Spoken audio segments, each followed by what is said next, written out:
Bonsoir et bienvenue dans Lundi Soir. Ce soir, on accueille des personnes des soulèvements de la Terre, je ne sais pas si on dit pas des représentants, mais des porte-paroles, ou enfin en tout cas des camarades qui viennent nous parler de leur premier livre, Première secousse, les soulèvements de la Terre.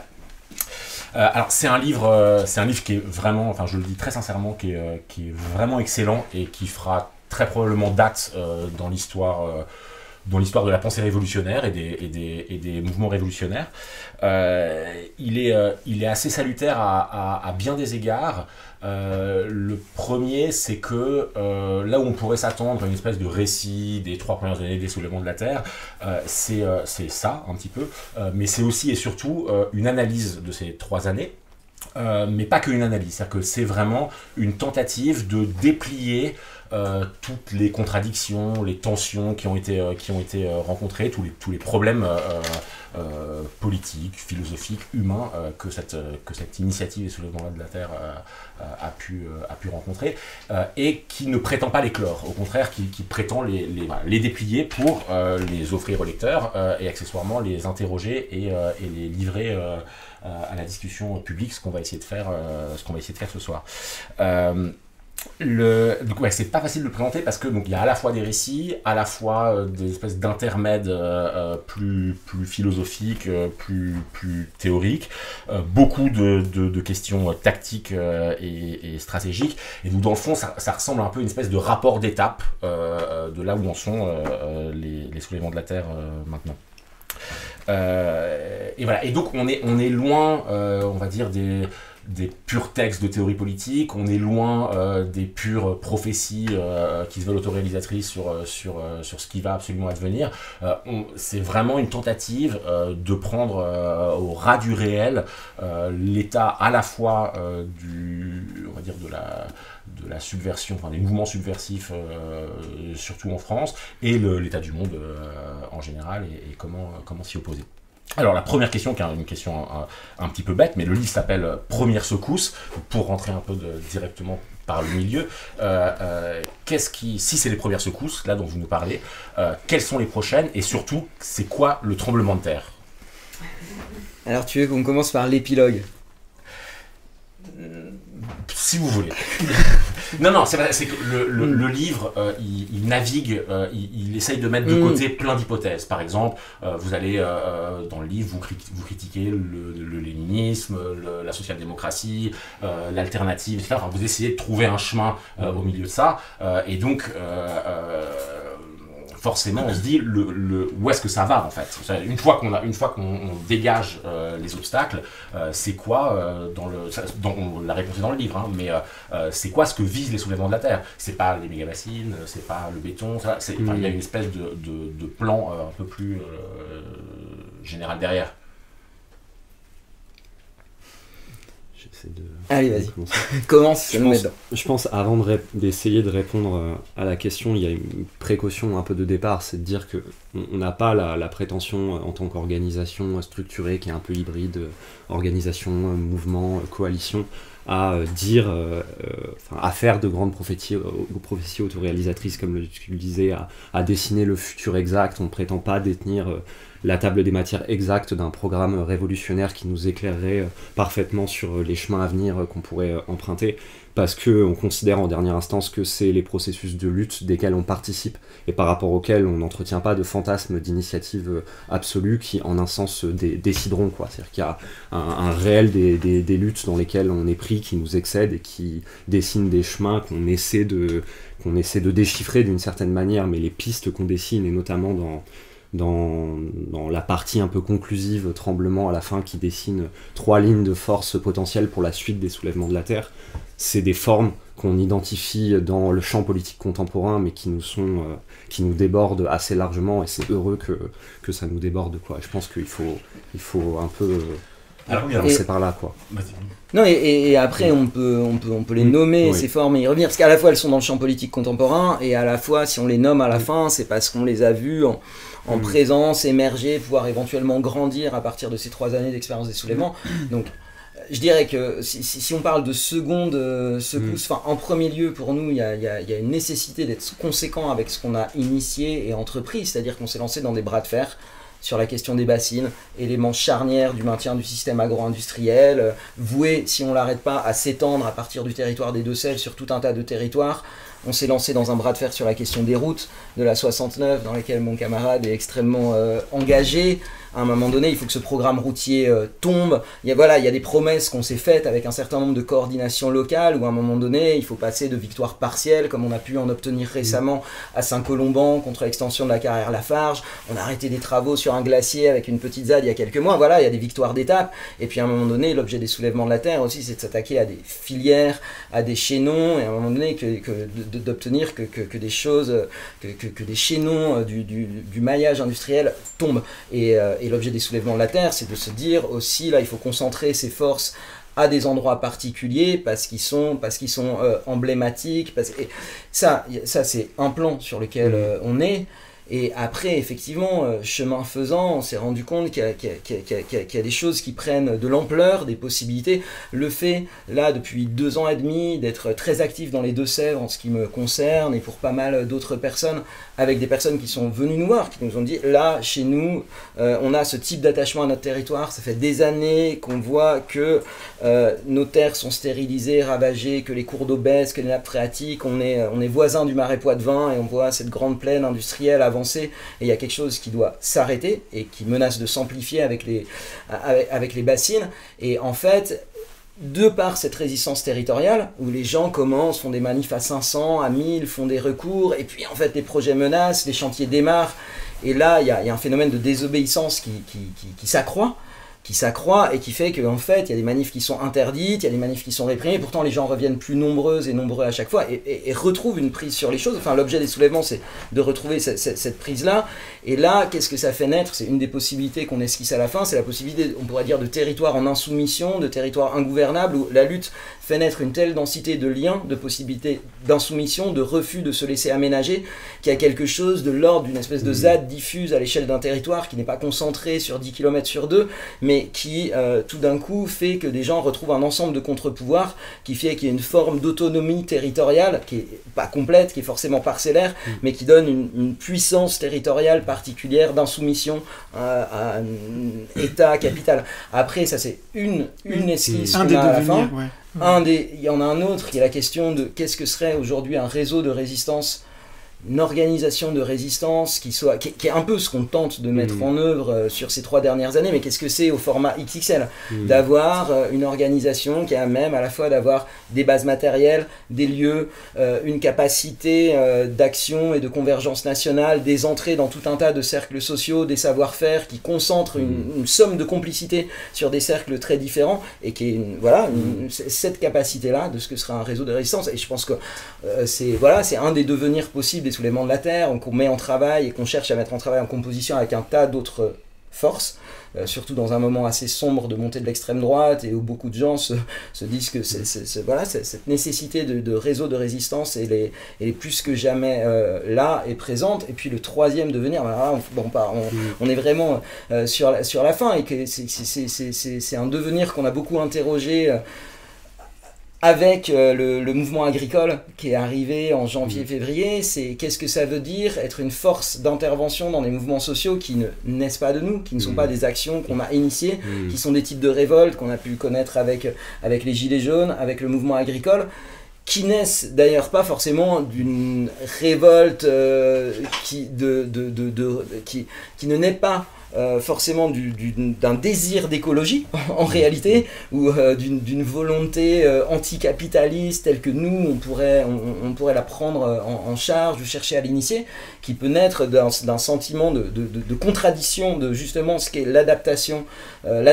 du capitalisme à la crise écologique. Et en fait à ce moment-là, ces révoltes peuvent aller dans plein de sens différents, y compris dans des sens relativement adverses, et pour autant poser des questions absolument essentielles. Ça a été le cas de la révolte des Gilets jaunes, ça a été le cas aussi de la colère paysanne. Et qu'est-ce que ça veut dire pour un mouvement, non pas d'avoir son propre agenda pour stopper tel et tel projet industriel, pour faire tomber tel ou tel chaînon, tel ou tel maillage, mais d'être capable, dans un mouvement donné qui émerge, qui n'est pas forcément le nôtre ou qui n'est que très partiellement le nôtre, d'être capable aussi de pouvoir l'appuyer, le pousser dans certaines directions, empêcher qu'il aille trop dans d'autres et se donner cette force d'intervention. Ça, c'est un peu ce qu'on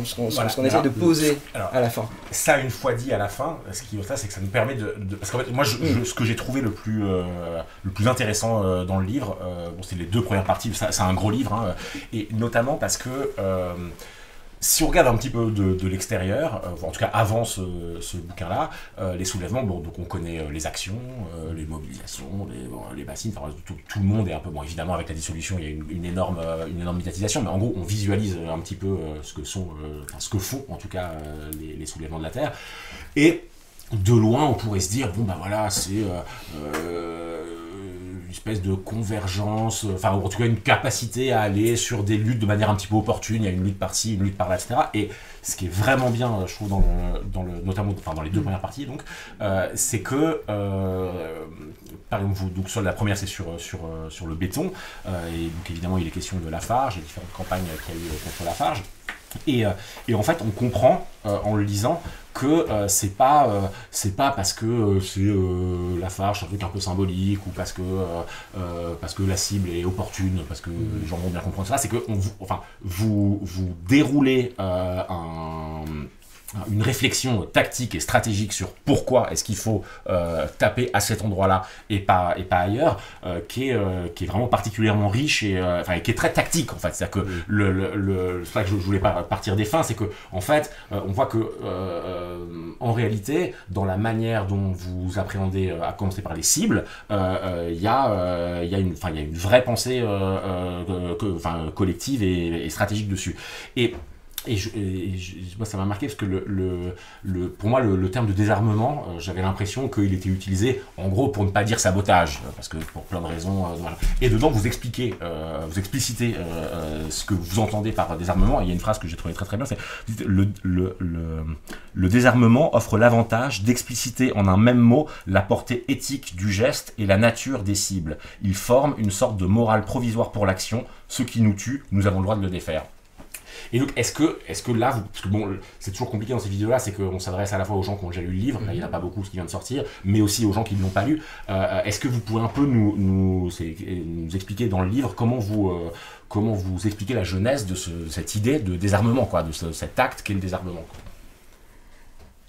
Qu'est-ce qui vous a amené à dire c'est ce qu'on fait, c'est qu'on désarme, quoi. C'est dans le livre, mais je vous demande de faire de la rediffusion si c'est pas vous qui avez écrit ce passage-là. Si,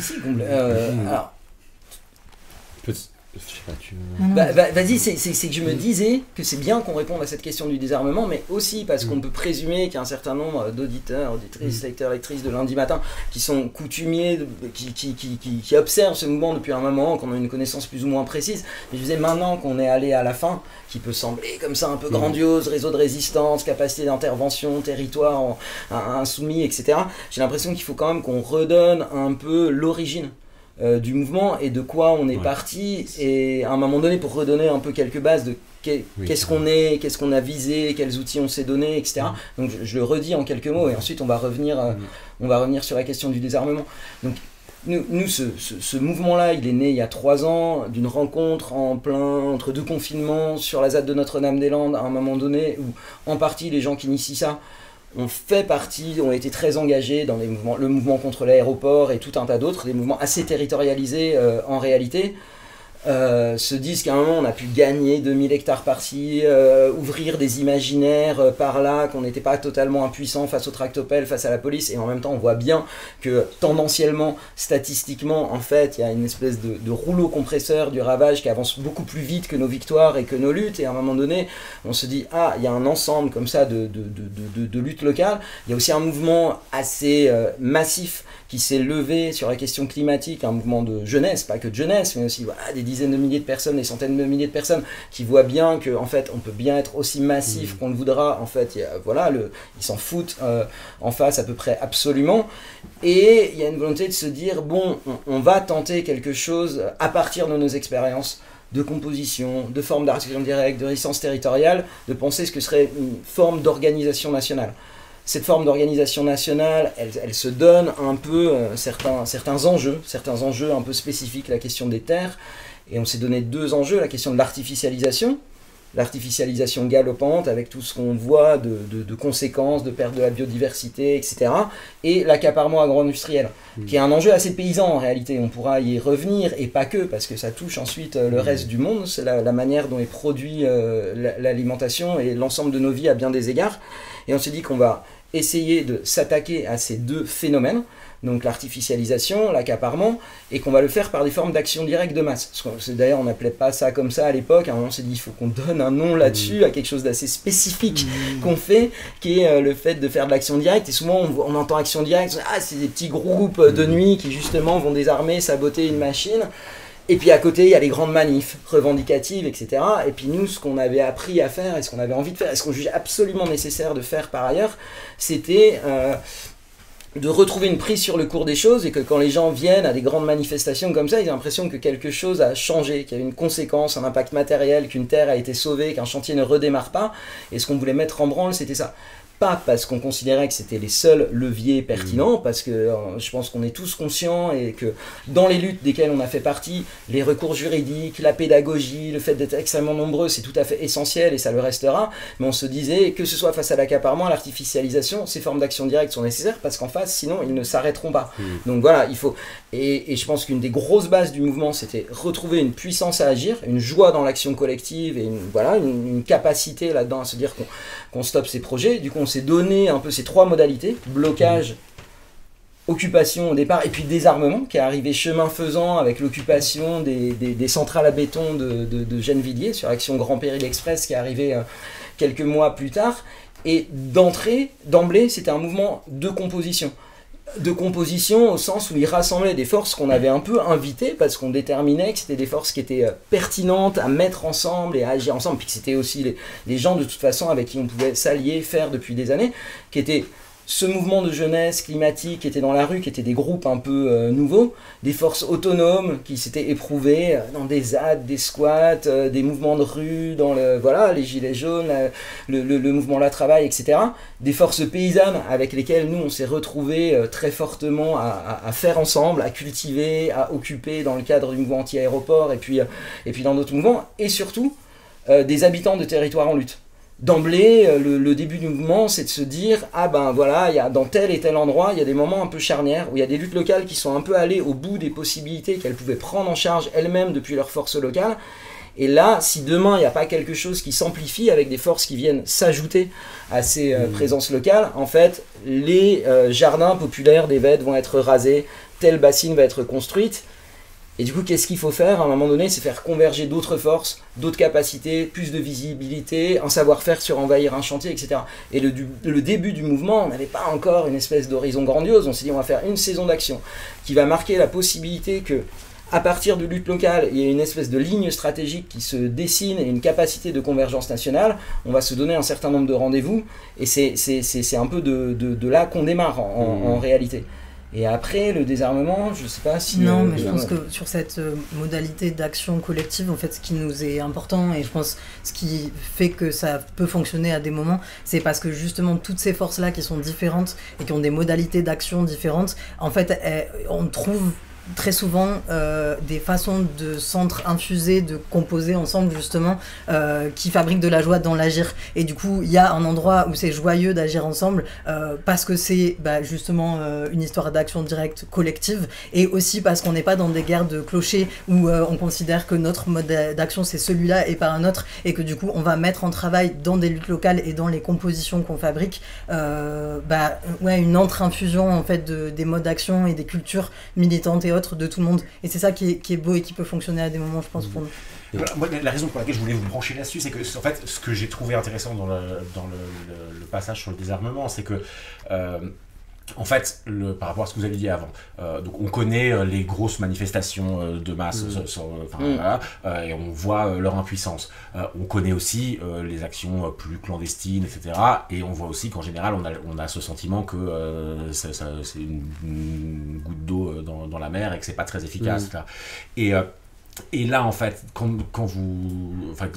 essayez de décortiquer le pourquoi du comment du désarmement, ce qui est intéressant, c'est que vous en faites si c'est une stratégie, au moins une tactique. C'est-à-dire qu'il y a cette espèce d'idée que c'est pas juste on va être content ensemble d'aller taper un truc, etc. Il y a aussi, en tout cas c'est ce qui est écrit dans le livre, il y a aussi une espèce de conviction que,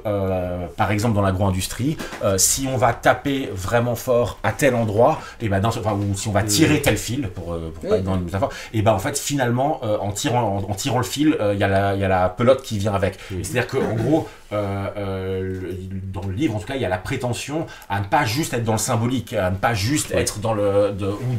dans le pur plaisir de la dégradation ou dans le pur plaisir de la représentation. Il y a une idée que en prenant par un certain angle la question écologique, potentiellement c'est le reste du monde qui vient avec, quoi. Là-dessus, pour essayer de te répondre, je pense déjà sur cette dimension symbolique, un des périls, je pense, c'est de réduire le désarmement à une sorte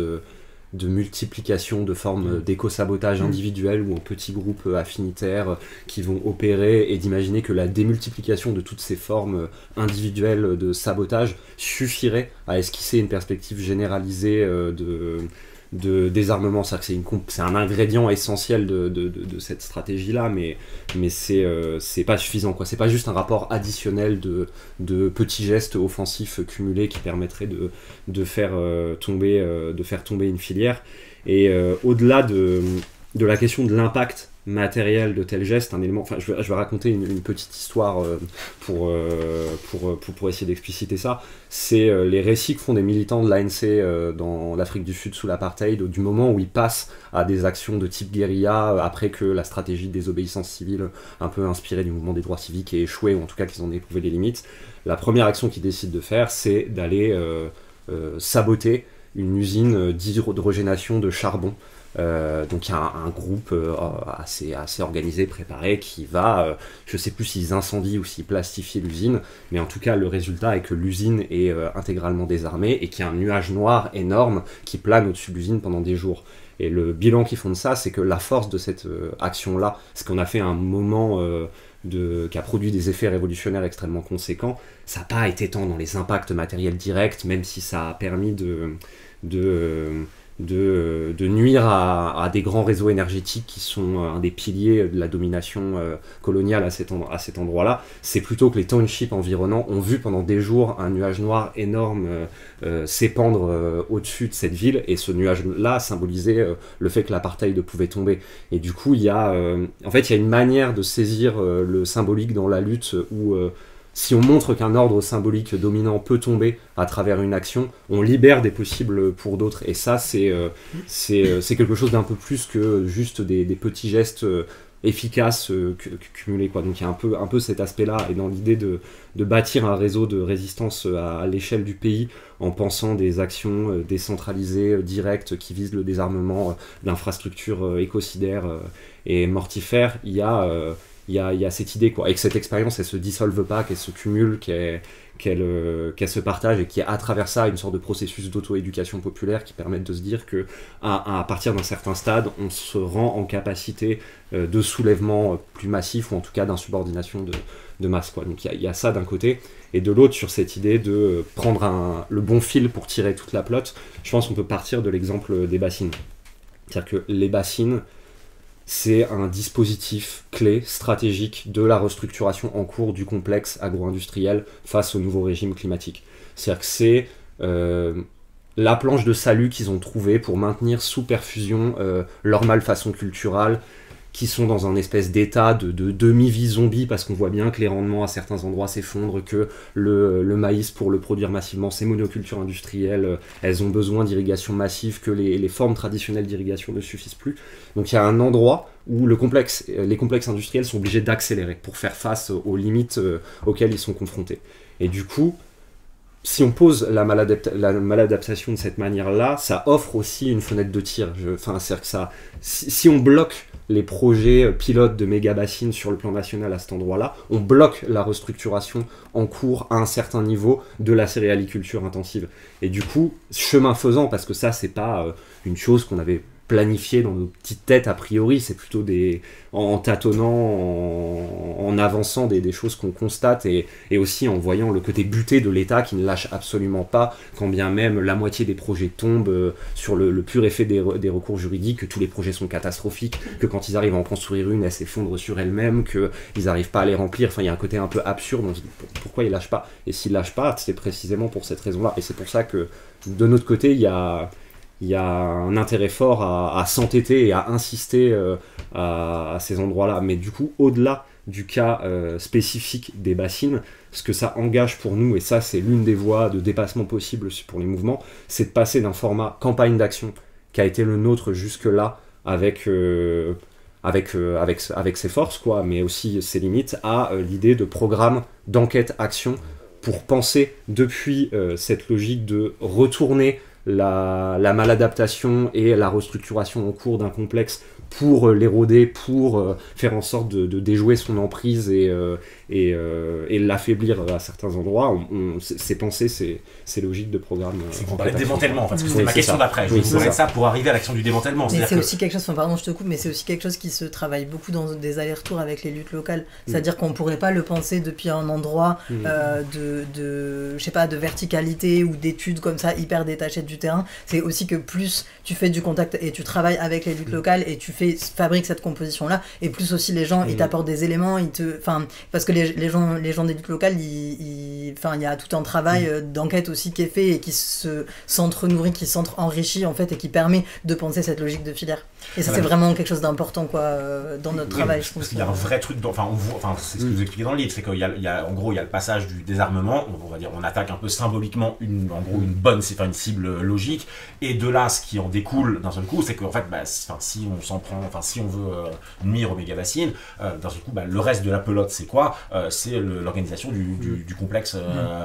agro-industriel. Et là, d'un seul coup, vous posez donc une nouvelle brique de réflexion qui est, en fait, là, pour démanteler ça, à cette échelle-là, parce qu'on passe à une échelle beaucoup plus, et en fait, il faut enquêter. Il faut faire un vrai travail d'enquête. Et il y a tout un passage, page 124, sur le maïs, où vous faites des hypothèses. En fait, pour la question du maïs, parce qu'elle est liée évidemment aux bassines, parce que les bassines sont là pour irriguer le maïs, ça, et en fait, prendre cette question-là au sérieux, ne pas juste être dans, on va dire, l'opposition anarcho-gauchiste, les bassines c'est pas bien, il y a trop d'eau. En fait, ça implique, en gros, la structuration même du monde, du capitalisme, etc. Ce que ça implique, c'est de penser, de réfléchir à l'architecture même du pouvoir logistique. Et donc je voulais que vous parliez du démantèlement, parce que moi j'ai trouvé ça... Mais du coup, là sur la dimension stratégique de l'enquête, c'est que déjà il s'agit de cartographier de manière extrêmement précise les ramifications, les points, les articulations névralgiques des complexes industriels auxquels on fait face. Donc ça, ce que ça engage, c'est un nouveau travail de composition pour aller à la rencontre de personnes qui détiennent des savoirs stratégiques clés sur ces filières toxiques, c'est quoi leurs points faibles, comment retourner peut-être certains aspects de ces complexes qui sont potentiellement assez spontanément des technologies toxiques en moyen d'autonomie. Enfin, c'est comment démanteler, comment se réapproprier à certains endroits. Donc il y a tout un travail, un processus d'enquête et de rencontre à mener jusqu'au bout. Et après, sur la question du maïs, plus spécifiquement pour essayer un peu de le redécrire, enfin, ça peut paraître hyper particulariste et un peu obsessionnel comme idée, le maïs. Pourquoi le maïs? En fait, le maïs, d'ailleurs, c'est même pas forcément le maïs en tant que tel, parce que ce qu'on vise, c'est le maïs agro-industriel comme une sorte de cheval de Troie qui a permis historiquement d'imposer les pratiques industrielles à la paysannerie. Je veux dire, les paysans du sud-ouest à qui on a imposé l'usage du maïs hybride, ça a été une manière pour eux de les contraindre à adopter un certain nombre de techniques, d'artefacts, de machines, de dispositifs qui accompagnent nécessairement l'usage de ces semences industrielles. Donc pourquoi le maïs? Parce qu'il y a tout un monde qui vient avec le maïs, quoi. Et du coup, c'est une manière de saisir un angle qui peut paraître très spécifique, mais qui en fait est hyper transversale, quoi, et qui est pas une question singulière, et qui est pas une petite question, et qui est une chose en plus assez évidente pour nos camarades paysans, quoi. Du coup, et après il faut le dire, c'est que le bouquin il passe de l'hypothèse du désarmement à l'hypothèse, donc une neutralisation ponctuelle d'un dispositif au démantèlement, qui serait comme rendre inopérante de manière permanente un ensemble d'infrastructures qui sont pour l'instant essentielles en réalité à notre alimentation et à notre quotidien. Et du coup, évidemment, puisqu'elles sont essentielles, si on les démantèle, on ne se pose pas la question du démantèlement sans immédiatement se poser la question de comment on se met à produire, à cultiver, à occuper les terres d'une manière absolument différente et plus désirable, que ce soit en termes d'activités quotidiennes, de rapports désirables à la subsistance, de rapports plus désirables au vivant, et d'où la partie prise de terre, qui est la troisième partie, et qui est une partie qui se dit, alors si on ne délègue plus la production de notre alimentation à cette industrie-là, de cette manière-là, et au fond, aujourd'hui, on pourrait dire à ce qui reste de la classe paysanne, qui est de plus en plus étriquée, en réalité, en termes de nombre de personnes, et de plus en plus dépendante de ces industries-là, ça veut dire retrouver la possibilité d'une forme de paysannerie massive, d'une socialisation de l'alimentation, de pouvoir reprendre des terres réellement. Et là c'est pareil, c'est encore une fois, c'est des phénomènes très concrets qui sont analysés, et on se dit, alors comment on intervient là-dessus? Je veux dire, aujourd'hui, qu'est-ce qui fait qu'on n'a pas 1 million de personnes qui disent je deviendrai paysan? Et bon, je vais préciser quelque chose direct, nous n'érigeons pas depuis les soulèvements de la terre le paysan ou la paysanne en nouveau sujet révolutionnaire. On se préoccupe de la question alimentaire et agricole parce que ça nous semble un des sujets essentiels aujourd'hui, mais néanmoins si on la prend au sérieux, sans ériger le paysan ou la paysanne en sujet révolutionnaire moderne, on n'est pas en train de vous dire devenez tous et toutes paysannes demain, mais néanmoins il faut quand même que des gens prennent en charge cette question-là. C'est un verrou de la situation. Et très concrètement, ça veut dire, c'est ce qu'on analyse dans cette partie-là, qu'est-ce qui fait aujourd'hui que c'est extrêmement difficile de sortir du phénomène de disparition constante des fermes, du fait que quand des terres se libèrent, quand quelqu'un part à la retraite, c'est pas telle ou telle personne en général qui voudrait bien s'installer sur des formes de paysannerie désirables, biologiques, d'agroécologie, de paysannerie plus ou moins collective, etc. C'est très peu ces personnes-là qui arrivent à avoir accès à ces terres-là parce qu'il y a un verrou. Parce qu'il y a un verrou et ces terres, elles vont à l'agrandissement de fermes-usines, de fermes en tout cas de plus en plus grandes, sans forcément de pas parler de fermes-usines, qui sont sur ce modèle agro-industriel. Et du coup, toute la partie prise de terre, c'est se dire, mais comment aujourd'hui on retrouve l'accès à ça? Et retrouver l'accès à ça, c'est effectivement pouvoir une hybridation entre des formes d'action directe de prise de terre, entre des formes de veille foncière qui fait que sur un territoire donné, les gens arrivent à se dire quand des terres se libèrent et qui font que en réalité les instances, enfin les organisations paysannes qui poussent à une agroécologie, à une petite paysannerie sont minoritaires aujourd'hui et que sans un appui d'un mouvement populaire et sans ça ne marche pas. Et du coup toute la troisième partie du bouquin c'est effectivement de se dire qu'est-ce qui permet structurellement et aussi sensiblement, parce qu'aujourd'hui qui a envie d'être paysan et paysanne dans ce que ça veut dire en termes de conditions de vie actuellement, c'est aussi trouver les moyens de faire en sorte que cette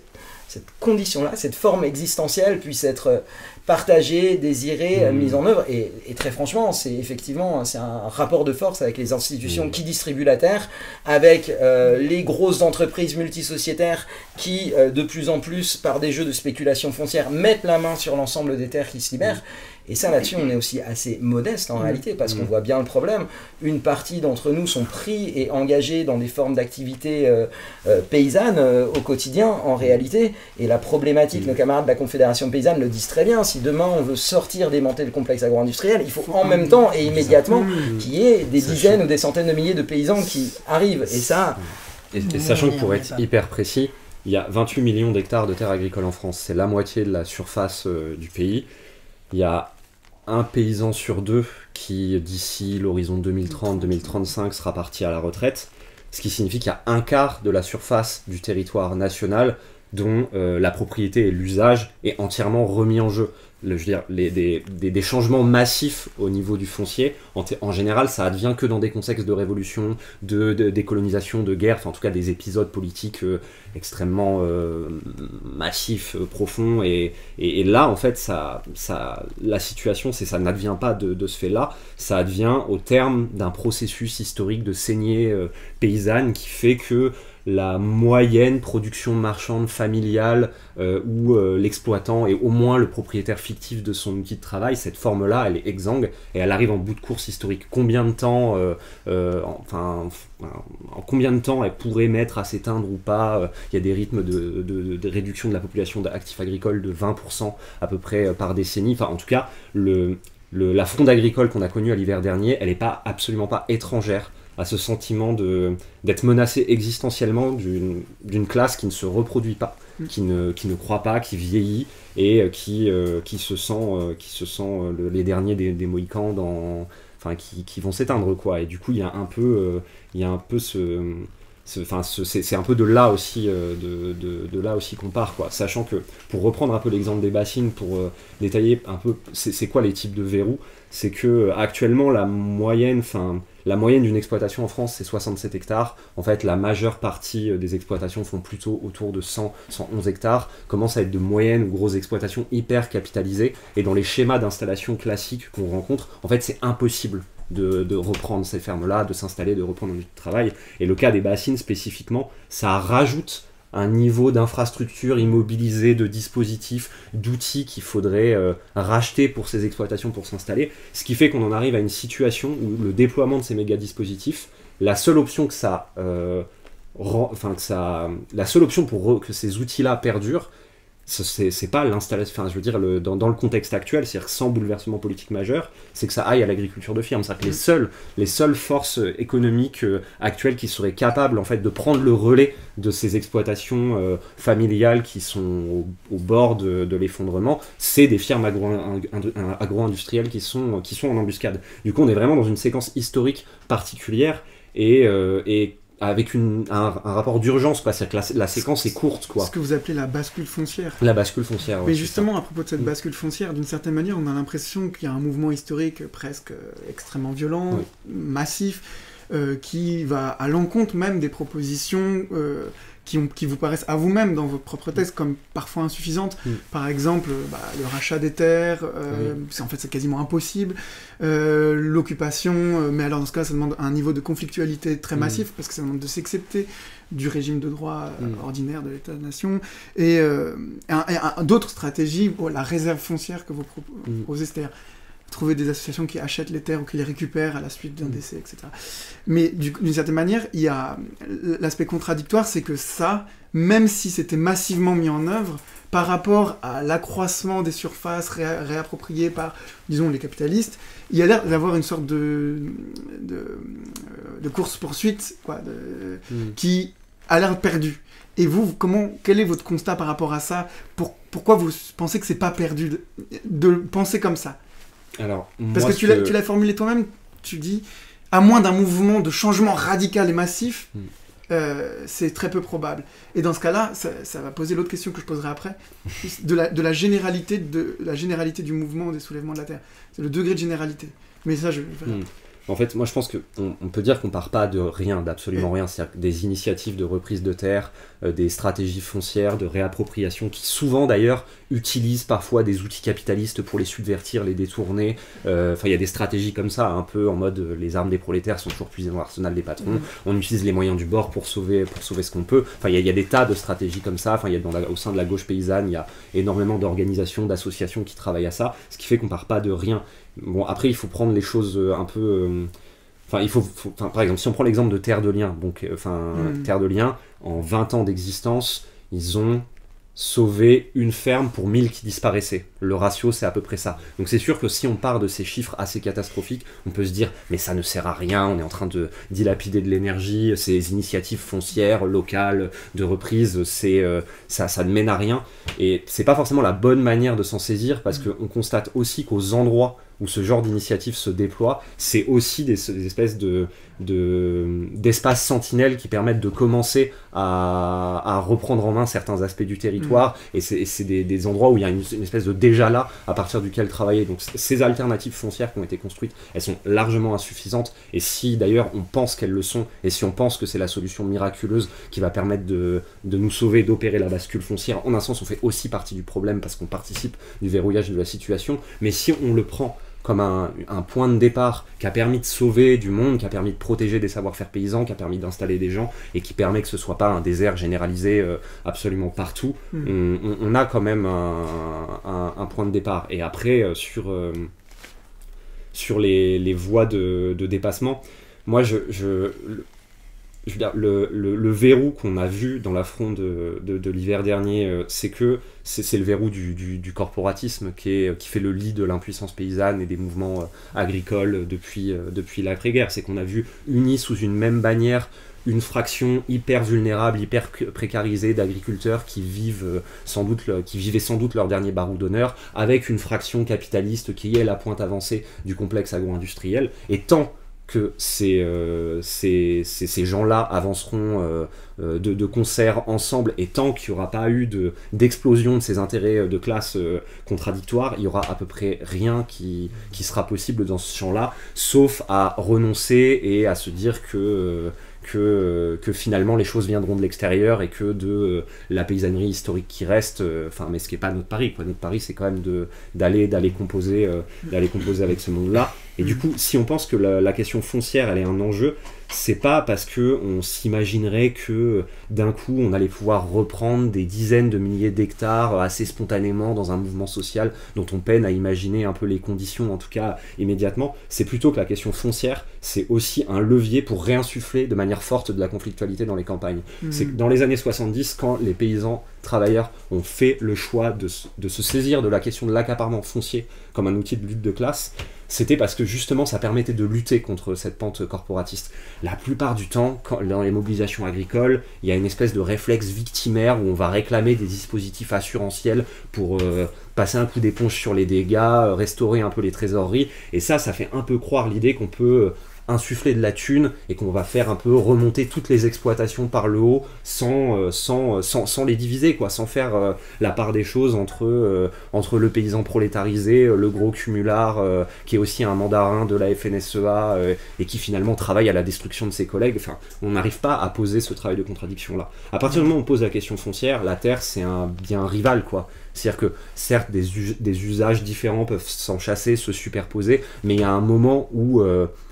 on est en conflit pour la terre, quoi. Et quand on repose la question foncière à l'intérieur de ça, on réouvre la possibilité du conflit. Or, la question du conflit politique, c'est la chose qui est la plus conjurée à l'intérieur du milieu agricole. C'est-à-dire que, évidemment, quand on va boire le café avec le paysan du coin, il va vous dire le gros cumulard du coin qui a 500 hectares, qui a utilisé son cousin comme prête-nom pour s'accaparer la terre du gars qui est parti à la retraite et qui n'avait pas de repreneur. Tout le monde le déteste, mais ça se dira jamais à un micro, parce qu'on ne brise pas l'unité du monde paysan. Et du coup, la question, c'est pas tant... la question à court terme politique, c'est pas tant de se raconter des histoires en s'imaginant des possibilités de réforme agraire généralisée à court terme, alors que les préconditions politiques, organisationnelles sont pas encore là et sont pas pour de tels mouvements, mais c'est plutôt comment déjà on arrive à réouvrir des fronts sur ce plan-là qui permettent de faire sauter un certain nombre de verrous.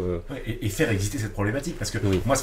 cette partie sur la reprise des terres, c'est marrant parce que je crois que c'est celle que j'ai trouvée la moins convaincante dans le livre et en même temps celle que j'ai trouvée la plus nécessaire. C'est-à-dire qu'en fait, penser une offensive contre l'ordre du monde sans penser simultanément à ce que ça implique de se débrouiller sans ce que t'attaques, t'es réduit à la défaite ultimement, quoi. Et après, effectivement, j'ai l'impression que le simple fait de faire exister cet enjeu-là, en fait, en gros, qui est l'enjeu de l'alternative, quoi. C'est que tu ne frappes pas sans en même temps constituer quelque chose parallèlement, sinon t'es fichu, quoi. Je peux dire un mot de là où ça nous a semblé très important dans le choix un peu d'origine des soulèvements, de dire on va être un mouvement qui s'affronte à des questions qui sont vues classiquement sur les termes de l'écologie, de l'écologie anticapitaliste, on va dire, pour faire vite, de sortir de l'économie, de se réapproprier nos moyens de vie et du coup d'être offensif sur ce qui est en train de les ravager. Nous d'emblée on s'est dit on peut pas faire un mouvement sur les terres sans être un mouvement qui implique et qui inclut des travailleurs et travailleuses de la terre. On n'est pas un mouvement écologiste, on est un mouvement paysan et écologiste. Et en réalité, il y a un enjeu essentiel pour nos ennemis que sont la FNSEA, que sont le gouvernement à cet endroit-là, de faire jouer ce clivage. de dire non mais en fait vous comprenez rien, qui est de dire bien sûr on peut pas sortir du complexe agro-industriel, et en fait ceux qui cherchent à en sortir, ils y comprennent rien, parce que c'est des écolos urbains qui savent pas du tout ce que ça veut dire produire, entretenir des champs, des haies, prendre en charge cette partie-là de nos vies, et ce clivage-là évidemment, tant qu'il existe en fait, tout un tas de personnes peuvent observer en disant oui, bah certes, les écolos, ils ont raison, c'est quand même déprimant de voir tous ces insectes qui disparaissent, toutes ces terres qui sont plus là, de devoir bouffer cette bouffe de merde, ou de devoir être riche pour en bouffer une qui est un peu moins de merde. Certes, c'est déprimant, mais en même temps, c'est quand même des écolos qui sont pas en train de faire les choses, donc comment on peut... Et nous, en fait, essayer de casser ce clivage-là, qui s'est rejoué avec l'espèce de méga bad buzz, vous voyez, autour du salon de l'agriculture, où tout d'un coup, les uns et les autres font quoi, les soulèvements de la terre au salon de l'agriculture? Non, c'est les écolos qu'on déteste et tout, et là, il y a un truc où nous, c'est quand même vraiment... Là, on était au 1er mai avec nos camarades paysans autonomes de Loire-Atlantique, qui ont un espèce d'énorme banquet paysan, et qui disent, mais nous, les soulèvements de la terre, c'est nous, quand on s'attaque aux maraîchers industriels en Loire-Atlantique, qui artificialisent les terres, qui avancent de conserve avec l'industrie du sable, avec Lafarge justement, on le fait à l'initiative de paysans et de paysannes, de maraîchères, qui voient en fait leur bocage disparaître au quotidien, à cause de ces industries-là, à cause de l'alliance Lafarge, patron du maraîchage industriel. Et c'est vrai que nos expériences peuvent paraître assez minoritaires et marginales, et c'est aussi pour ça que la partie 3, franchement, on n'allait pas faire rêver dans un espèce de truc. Mais quand je dis pas convaincant, c'est que l'échelle paraît énorme, c'est juste que l'échelle paraît énorme,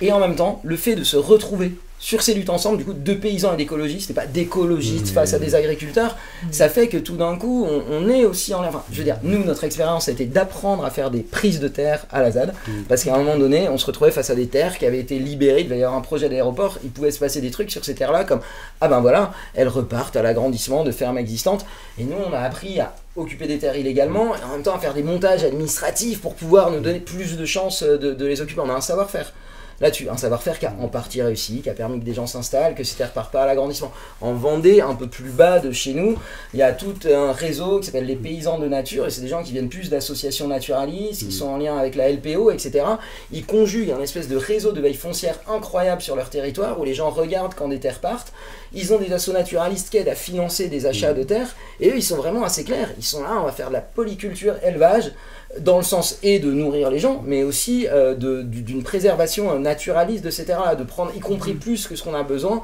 pour faire cette préservation-là. Quand on regarde un peu plus bas encore, on a au Pays Basque un tissu qui est incroyable, paysan, avec une chambre d'agriculture autonome, avec un réseau qui est capable d'agir sur les questions foncières, et en fait, ce qu'on espère avec les soulèvements, encore une fois, sans se mentir sur la part pour l'instant minoritaire, c'est que tu as un ensemble d'expériences qui arrivent à s'entrecroiser, qui mélangent une part d'action administrative, institutionnelle, au sein des instances de redistribution des terres, et qui arrive à conjuguer des formes d'action directe, de retrouver, on pourrait dire, l'esprit des paysans travailleurs et de ces courants-là dans les années 70, et qui arrive aussi à sortir du corporatisme qui est là, sur ces questions-là pour l'instant, et de se dire, bah, tout un tas de personnes qui pour l'instant habitent peut-être d'ailleurs à la campagne, en ville, retrouvent aussi une prise pour appuyer les paysans pour l'instant minoritaires qui essayent de mettre en place autre chose. Et ça, pour le coup, là on est dans les premières secousses, donc on est encore modeste sur ce que ça donne, mais on essaye effectivement de se donner des outils, ce qu'on appelle les comités de liaison et d'action foncière, qu'on aimerait bien arriver à déployer sur plusieurs territoires, parce que c'est vrai que le côté avoir une organisation, un mouvement un peu structuré qui dure au-delà d'une saison, puis de 2 saisons, puis de 7 saisons, en faisant des actions un peu coup de poing, en stoppant des projets, c'est aussi se donner des possibilités d'avoir des bases d'organisation permanentes, un peu structurées, sur lesquelles compter. Là, on a mis en place, on cherche à mettre en place ces greniers des soulèvements de la terre, donc des endroits où justement des gens de toutes sortes qui ne sont pas paysans se mettent à cultiver des champs ensemble. Pas forcément, on va pas pour s'alimenter au quotidien, mais pour d'ores et déjà pouvoir produire de l'alimentation, pour des moments de lutte, pour des moments collectifs, remettre les mains dans la terre, etc. On se dit que c'est possible à partir du moment où tu as des comités, des soulèvements qui existent un peu partout, tu as des liens existants, que ces structures de veille foncière qu'il y a en Vendée par exemple, elles puissent se développer à d'autres endroits. Et voilà, là il va falloir que chemin faisant, on voit comment on arrive à donner plus d'ampleur à ces structures-là. c'est aussi quelque chose, je pense, que tu mets en place de façon un peu sensible et relationnelle dans les luttes. Nous, sur la 69, par exemple, ce qu'on a pu vivre, c'est qu'on a pu rencontrer des paysans qui... Alors, il y a plein de paysans qui s'en fichent complètement de la 69, donc des industriels, mais il y a aussi des paysans que ça a beaucoup marqué parce qu'ils ont été expropriés et tout ça, et qui ont trouvé là une entrée dans les luttes et une solidarité, une expérience sensible de qu'est-ce que ça peut être une lutte, qui a complètement transformé leur expérience d'être paysan, et qui a du coup aussi donné envie à des gens qui venaient pas forcément du monde paysan de les rejoindre, notamment à des jeunes qu'on pourrait imaginer comme plus urbains, plus théoriciens, machin, mais qui en fait se sont mis à s'allier avec des paysans, à mettre les mains dans la terre, à donner des coups de main pour les récoltes, les machins et tout. Et en fait ça construit aussi, à cet endroit-là, je pense, de l'expérience un peu sensible et humaine de la lutte, ça construit peut-être un bout d'un renouveau qu'on imagine ou qu'on aurait envie de mettre en place davantage, quoi. Oui, ce qui a été c'est un truc qu'on ne peut pas négliger. Non, mais ce qu'on a souvent raconté là, sur la ZAD de Notre-Dame-des-Landes qui arrive derrière, comment de jeunes urbains, squatteurs, squatteuses sont devenus paysans, paysannes, comment des paysans, paysannes sont devenus squatteurs, squatteuses au fil de la lutte, et qu'il y a un truc qui s'est hybridé et qui était un peu magique et qui, j'imagine, est voué, je l'espère, à se reproduire ailleurs. Et pour en rajouter sur la centralité vous avez stratégique, ouvert la voie. moi j'ai l'impression que c'est pas tant une objection qu'une problématique absolument massive à laquelle on est confronté, mais en un sens on n'a pas le choix, il faut l'affronter, quoi. Et notamment parce que si on considère que le complexe agro-industriel est une fortification stratégique du capitalisme industriel, notamment parce que c'est un pilier des processus de prolétarisation, parce qu'il s'est construit sur la dépossession des moyens de subsistance populaire, et que c'est depuis cette dépossession absolument généralisée que l'exploitation salariale, que l'exploitation capitaliste est possible, il y a une centralité dans la question de la lutte de classe de ces questions de reprise de terre, quoi. Donc au-delà même des objectifs de défense des terres, de réempaysannement des territoires, de lutte sociale paysanne et de défense des milieux vivants qui sont liés à ces pratiques paysannes, il y a un enjeu de lutte plus globale et de comment on fournit les moyens d'autonomie matérielle suffisants à des mouvements pour rendre crédible une perspective d'autonomie politique, quoi. Et on voit très bien, pour prendre des exemples plus sud-américains, que les formes d'autogouvernement populaire et d'autonomie politique qui ont été construits par bien des mouvements indigènes, et en particulier le mouvement zapatiste, n'auraient pas été possibles sans le fait de reprendre 150 000 hectares de terre au lendemain de l'insurrection du 1er janvier 1994. Du coup, il y a quand même une volonté de notre part de participer à rendre crédible l'option révolutionnaire en faisant croître la possibilité d'une force matérielle autonome suffisante pour appuyer ces forces. Mais en même temps, dans le livre, vous soulignez bien que les soulèvements de la terre n'en sont pas là. Non. C'est-à-dire n'en sont pas à l'étape avec l'ejército militaire zapatiste, l'insurrection armée et l'autonomie d'une partie d'un territoire national étatique. Et du coup, ça pose cette question de comment se pensent les soulèvements de la terre en tant qu'organisme, organisation, groupe, composition, collectif, etc. Dans le livre, vous parlez de deux mâchoires qui se referment l'une sur l'autre sur le sens de ce mouvement des soulèvements de la terre. L'une étant, si je lis, les États-nations qui n'organisent pas la sortie du capitalisme industriel. Par conséquent, l'hypothèse que la prise de pouvoir, même si elle avait lieu, elle serait probablement sordide. Et deux, la mâchoire 2, qui est celle que vous avez déjà évoquée, de l'intensité affinitaire des groupuscules autonomes, mais qui n'ont pas une généralité ni publique, ni composée avec d'autres mouvements. Vous articulez l'hypothèse autonome avec l'hypothèse de la composition, en quelque sorte. Mais du coup, ma question, c'est... elle est double. La première, c'est quel est le degré de généralité des soulèvements de la terre ? Où est-ce qu'il se situe entre l'État-nation et le petit groupuscule de squatteurs autonomes, premièrement. Et une autre question qui est liée à celle-là et qui est celle qui m'a intrigué en lisant le livre, c'est que d'une certaine manière, la présence de l'hypothèse internationaliste, de l'hypothèse de quelque chose qui se penserait ensuite par-delà l'hexagone, parce qu'en fait, ce qui revient souvent, c'est national, hexagonal, le pays, elle n'est pas abordée encore. C'est les premières secousses. Mais de quelle manière vous pourriez envisager de réverbérer les soulèvements de la terre par-delà les frontières, à une échelle minimalement continentale, genre, européenne, sinon maximalement planétaire, bien entendu, Mais je pense que c'est important parce que d'une certaine manière, il y a une sorte d'aporie qui commence à se constituer, qui fait partie de toutes les contradictions que vous exposez à plusieurs reprises, ou problèmes pragmatiques qui se posent, qui est que on a l'impression qu'on se trouve dans un état de flottement entre voilà, le truc particulier, l'action particulière, autonome, les zones à défendre de haute lutte, de haute intensité de lutte, et quelque chose qui tend vers rejoindre le niveau institutionnel, une gauche institutionnelle, etc., tout en le récusant. Et donc du coup, quel est le caractère de généralité, à votre avis, des soulèvements de la Terre d'abord, et puis pourquoi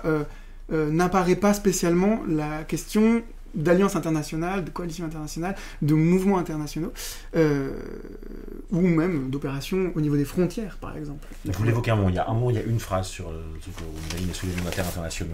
Mais parce qu'en fait, vous partez quand même d'une déception. D'une déception vis-à-vis des mouvements écologistes, mouvements climat, qui justement étaient ponctuellement internationaux, des COP, des rassemblements, etc., dans différents pays, et que vous dites, mais non, mais là, ce qui compte, c'est quand même la prise de terre, et donc quelque chose de à la fois particulier, mais en même temps suffisamment bien situé pour être à des niveaux où la particularité de la lutte se réverbère dans plusieurs luttes, plusieurs objectifs. Donc, vous dites quand même à un moment, d'un autre côté, un mouvement global d'opposition à l'extraction sablière pourrait voir le jour comme un support de plus à une élaboration d'une internationale des soulèvements terrestres. Ouais, c'est que très concrètement, on a participé avec tout un tas d'organisations à une campagne d'action contre le béton, contre Lafarge. Ce qui est marrant, il faut remettre un peu la généalogie parce que ça a à voir aussi avec le rapport un peu... Tu inities des trucs, un rapport de force, il y a forcément, enfin t'es une organisation qui assume que pour pouvoir avoir un impact, il faut assumer un certain degré d'illégalité. Très franchement, tu t'attends à ce qu'à un moment on t'arrête parce que tu touches des intérêts qui sont majeurs et qu'ils n'ont pas envie que tu touches et qu'il y a une bien grosse association de malfaiteurs entre Lafarge d'un côté, l'État de l'autre, etc. Et on pourrait démultiplier les exemples en ce qui concerne les industries. Et à un moment donné, t'arrives à produire un effet, il n'y a qu'à voir le rapport des renseignements territoriaux. À un moment, ils sont là, ils ont posé une espèce de front de généralisation de la possibilité du désarmement ou du sabotage sur un champ politique beaucoup plus large qu'il ne pouvait l'être qu'il est réapproprié sur un champ politique beaucoup plus large qu'il ne pouvait l'être. Bon, voilà, en réalité, à un moment donné, effectivement, on pose la possibilité de désarmement. Il y a d'autres qui le reprennent, dans des actions d'ailleurs assez éclatantes, qui se font réprimer, arrêter par la SDAT. On a vu cet envahissement de l'usine Lafarge de Bouc-Bel-Air. Et en réalité, ce que ça vient dire, à un moment donné, à tout un tas de gens, c'est « Ah, c'est possible de le faire ». Il y a des gens qui ont intérêt à ne pas laisser penser que ce soit possible de faire ça, que des gens viennent à côté mettre en œuvre eux-mêmes l'arrêt de cette industrie la plus polluante à côté de chez eux. Et en réalité, ce qui était assez marrant, c'est que enfin c'est pas marrant du tout à la base, c'est qu'effectivement il y a des gens qui se font arrêter, il y a un État il faut mettre un coup d'arrêt à l'ouverture de l'imaginaire, de l'action directe, de cette prise en main par les populations de ces problèmes-là. Et du coup, il y a vraiment une volonté d'anesthésier, de neutraliser cette possibilité-là. Et ce qui s'est passé, c'est qu'au lieu que les gens restent terrés à se dire « Ouh là là, ça y est, on a trop joué », effectivement, toute organisation qui pousse un peu loin le rapport de force, à un moment, va se faire plomber. Il y a eu, plutôt qu'une espèce de marginalisation de cette possibilité-là, un appel qui a été fait par beaucoup plus d'organisations que les premières actions de désarmement, d'occupation qu'on avait pu mener à Gennevilliers il y a 3 ans. Donc là, tout d'un coup, il y avait 100 organisations qui appelaient à des actions contre le béton, dans un contexte tout à fait nouveau pour le mouvement, parce que on était passé d'une coalition avec différentes organisations existantes, à des luttes locales, à une organisation avec 150 comités locaux, qui avaient des forces d'organisation et d'action en propre. Et à un moment donné, ça donne le fait que plutôt qu'il y ait une usine qui soit occupée et désarmée à un endroit, certes par des centaines de personnes, tout d'un coup, pendant 3 jours, il y a une quarantaine d'actions qui se font, qui vont du petit sabotage nocturne au désarmement collectif, comme à Rouen, à des trucs un peu plus tranquilles, sous diverses formes, et par des gens extrêmement différents en termes de culture, de pratiques politiques, de langage, etc. Et y compris des actions qui se font en Suisse, en Allemagne, en Belgique, etc. Et je dis ça pour le côté international, c'est que effectivement, nous on n'a pas de plan de généralisation de ce qu'on fait à l'international. On est en dialogue avec tout un tas de mouvements qui se sont posés récemment ces dernières années. La question révolutionnaire ou la question des soulèvements à plein d'endroits dans le monde ces dernières années. Nous, voilà, on vient y apporter ce qu'on peut avec notre expérience propre, mais de fait, ce qu'on voit bien, c'est qu'il y a un intérêt. Il y a un intérêt dans tout un tas de pays, en Italie, en Allemagne, en Espagne, pour un mouvement qui, à un moment donné, arrive à porter cette hypothèse de la composition de manière un peu consistante, qui arrive à porter cette hypothèse de l'action directe de masse de manière un peu consistante. Et c'est là aussi que je dirais qu'il y a un degré de généralisation qu'on évoque dans la partie 4, bâtir une organisation, c'est que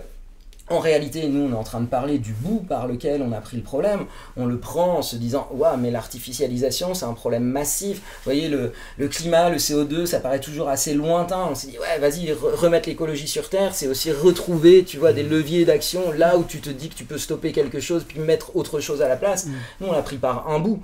Après, je dirais que la méthode, l'action directe de masse, la composition, des organisations transversales qui maintiennent quand même une espèce de degré, de critères d'horizontalité, tout en se disant « Ah, il faut se donner des moyens de consister, des modes d'organisation un peu formalisés, enfin, tout ça, en fait, c'est des formes sur lesquelles tout un tas de gens qui sont sur bien d'autres sujets, le logement, des sujets sociaux, les violences policières, enfin il y a un ensemble de forces qui peuvent s'intéresser à la manière dont nous on procède, sans en faire un exemple, sans l'idéaliser, puisque c'est pas ce qu'on a cherché à faire dans le bouquin, quand on dit « Ah, c'est quoi les limites de l'action directe de masse ? Qu'est-ce qui fait qu'on a besoin de groupes de confiance qui initient quelque chose ? Mais alors comment c'est possible que ce soit réapproprié de manière un peu correcte ? Qu'est-ce que ça veut dire faire des plans pendant des mois, mais laisser une place au débordement et à une prise en charge par les gens qui arrivent sur une manifestation sur le moment ? Enfin, tout ça, c'est des trucs qui sont pas forcément résolus, puis qui le seront sans doute jamais, parce que c'est des champs de tension. Mais en tout cas, là où il peut y avoir, nous on espère apporter quelque chose à ce débat transocéanique, transnational sur remettre des possibilités de plans révolutionnaires, ou en tout cas des possibilités de basculement, de faire sauter des verrous, c'est qu'on a l'impression que la manière dont, je sais pas, on œuvre, on travaille, dont on s'organise, elle peut en inspirer d'autres, et de toute évidence, il y a quelque chose qui se passe et qui se joue à ce niveau-là, parce qu'effectivement, sans prétendre recréer une quelconque internationale à ce stade, et si elle se recrée, ce sera pas juste à partir de notre expérience, mais à partir du croisement de plein d'expériences existantes, de fait, à partir du moment où il y a quelque chose d'un peu consistant, j'ai l'impression qu'on en fait partie, et puis d'autres qu'on nous ont inspirés dans d'autres pays en ont fait partie, ben il y a un dialogue qui se fait, parce que les gens ont envie de se rencontrer. Moi j'étais récemment en Allemagne, parce que le mouvement Ende Gelände a mené des actions qui étaient quand même vraiment extrêmement inspirantes, enfin des actions pour le coup de désobéissance, d'action directe de masse aussi pour stopper les mines, l'extraction de charbon en Allemagne. Ben, ils sont à un moment de leur mouvement, ils ont fait ça pendant des années, il y a eu le sentiment que peut-être quelque chose s'essouffle, et le besoin de dialogue entre mouvements pour se dire « Ah ouais, vous faites de cette manière-là, vous ancrez de cette manière-là sur les luttes locales, vous pensez de cette manière-là les diversités tactiques à l'intérieur de vos actions, forcément d'emblée, enfin à partir du moment où quelque chose consiste, il y a un intérêt à échanger, il y a une inspiration qui se fait de pays à pays. » Alors, pour reprendre sur cette question de la composition, alors parce qu'on l'a évoqué comme ça, comme si tout le monde voyait ce dont il était question, mais l'idée de la composition, enfin ce que vous proposez dans le livre, je dis ça très grossièrement, mais en gros, c'est que contrairement à ce qui se fait habituellement dans les milieux politiques divers et variés d'ailleurs, où je sais pas, les autonomes vont être autonomes, les anarcho-individualistes vont être individualistes, les sociodémocrates vont être sociodémocrates, et chacun se regarde en chien de faïence et en gros se détermine par rapport à ce qu'il pense être a priori ou ce qu'il Et vous faites donc un peu une autre proposition qui est plutôt de partir des pratiques plutôt que de ce que les gens disent qu'ils sont pour composer, quoi. C'est ça le terme de composition. Mais bon, c'est très bien expliqué dans le livre, je vais pas aller au-delà, mais moi il y a un truc qui m'a posé question en lisant, parce qu'à un moment donné vous évoquez un peu l'histoire du mouvement révolutionnaire et en fait ce qu'était le mouvement ouvrier avant, quoi. Et vous dites de manière très juste, il n'y a plus, aujourd'hui, du fait de la restructuration du capitalisme, etc., il n'y a plus ce sujet révolutionnaire tout prêt, tout beau, tout frais, qui est le prolétaire, à qui il suffit juste de donner la bonne conscience et qui ensuite va donc pouvoir faire la révolution. Ça. Donc, en gros, vous dites que cette séquence-là, du fait de la restructuration générale de l'économie, tout ça, fonctionne plus. Et donc d'un seul coup, évidemment, quand on se dit ça, et c'est vrai qu'on a un peu toujours, ça fait des années qu'on va un peu moquer gentiment les gens qui attendent la grève générale, par exemple. À chaque mouvement, ben non, mais il faut attendre qu'il y ait la grève générale, sinon il y aura la grève générale, quoi. Et voilà, donc nous on fait un peu partie de ces gens qui rigolent de ça, en fait, et pourquoi est-ce qu'on en rigole? Parce qu'on voit ça chez les gens qui tiennent cette position-là comme une manière de toujours repousser le moment où il faudrait faire quelque chose, quoi. Attendons qu'il y ait la grève générale, et là enfin on pourra s'opposer. Et voilà, et donc vous en parlez dans la partie sur la composition, et donc en gros on comprend que vous, ce que vous y opposez, c'est le fait de la possibilité d'agir dès maintenant, quoi, qu'il n'y a pas à attendre ça. Et en même temps, en le lisant, je me suis fait une réflexion. C'est que ça pose quand même un petit peu un problème, parce que cette histoire de grève générale, alors évidemment ça va pas, évidemment que c'est pas, je pense aussi que c'est plus opérant, et en même temps quand on y réfléchit, le geste de la grève générale, comme il est mythifié en tout cas, c'est un geste qui est passif, c'est-à-dire qu'en gros c'est dans l'idée les travailleurs, ou en tout cas en 68, c'est les travailleurs qui à un moment donné refusent de participer, se disent on arrête de nourrir la machine d'exploitation, on arrête de nourrir le capital, et à partir du moment où on arrête, on renverse le rapport de force, et là d'un seul coup s'ouvre la discussion politique sur ce qu'on veut faire à la place. Voilà, donc c'est le schéma classique, on va dire, de la révolution d'un point de vue marxiste. Et en fait, moi je trouve la difficulté, c'est que une fois qu'on n'a plus en fait ce sujet qui par juste retrait, par juste désertion rend tous les possibles, et ben en fait il faut bien le remplacer par quelque chose. Et moi j'ai l'impression que ce par quoi votre proposition elle le remplace, obligatoirement c'est une espèce d'énorme volontarisme. C'est-à-dire que, et vous ne le cachez pas dans le bouquin, quoi. C'est que d'un seul coup, et ben en fait pour pouvoir faire la révolution, c'est pas juste on arrête tout, c'est il va falloir aller porter des coups, et encore des coups, et encore des coups, et encore des coups, et encore des coups. Et ça, moi, la question que ça, j'ai rien contre le fait de porter des coups, je dis pas que c'est, mais ce qui m'interroge, c'est que là où, je suis hyper long, mais j'essaie de le formuler clairement dans ma tête, là où on va dire les gens de gauche habituels repoussent le moment de la révolution en prétextant d'attendre que tout le monde ait arrêté de faire fonctionner la machine, est-ce que dans le fond c'est pas une autre manière de repousser le moment de la révolution que de se dire elle sera là une fois qu'on aura porté suffisamment de coups, en sachant que cette période de transition de coups, ça implique, surtout vous au vu de votre stratégie, etc., ça implique qu'il y ait un appareil d'État en face qui tolère suffisamment longtemps une montée en puissance des coups et des actions de masse, etc., etc., etc. Et le temps, il peut être long, quoi, on va dire entre les premières secousses ou les secondes et le tremblement de terre. Si c'est trop long, la possibilité de se faire écrabouiller est quand même assez élevée, quoi. Grosse question. Ouais, non, je suis déjà. Il y a plusieurs questions. Non, parce que vraiment en lisant, je lâche. Ouais, bien vu. Et puis faudrait aussi à un moment qu'on raconte un peu quand même, parce que. Attends, je vais répondre, on va faire entrer les gens. Je suis sûr qu'ils veulent rentrer. Oui. Je pense. Il y a plusieurs questions dans la question, on va pouvoir délimiter. Oui, je pense que les histoires de avant de répondre à la question, dire ouais, lui, il a mis, mais je pense dire qu'est-ce que ça veut dire la je pense, tu vois, plutôt tu racontes la diversité des choses qui sont mises en même temps, comment les gens essaient de faire gaffe aux autres, par exemple, je peux dire comme ça, et après on peut répondre, mais il faut revenir sur la question de la mâchoire, quoi. Pourquoi nous on pense qu'il faut conjuguer plusieurs leviers. Mais ça, je pense qu'on pourrait y revenir dans un deuxième temps. Moi je me sens de faire une réponse. Non, peut-être la deuxième. Enfin, moi je pense qu'il n'y a pas vraiment de réponse à la question, c'est juste que je vois une difficulté. Parce que par ailleurs, vous parlez d'un certain burn-out quasi activiste, d'une sorte de surexploitation par la lutte elle-même, quoi. Salut. De plus en plus de monde. Ouais, c'est parti pour 3 heures. Non, comment ça, je vais reprendre.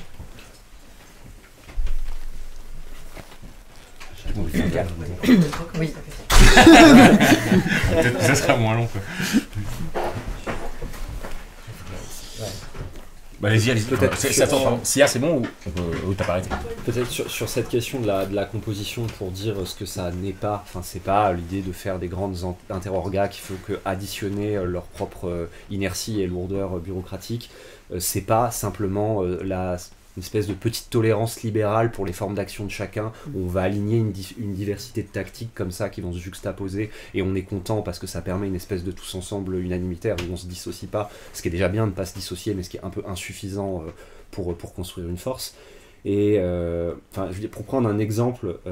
l'exemple de l'acte 3 de la saison 5 à Rouen contre l'autoroute A133 à 134, il y a eu un moment déjà, pour clarifier, c'est que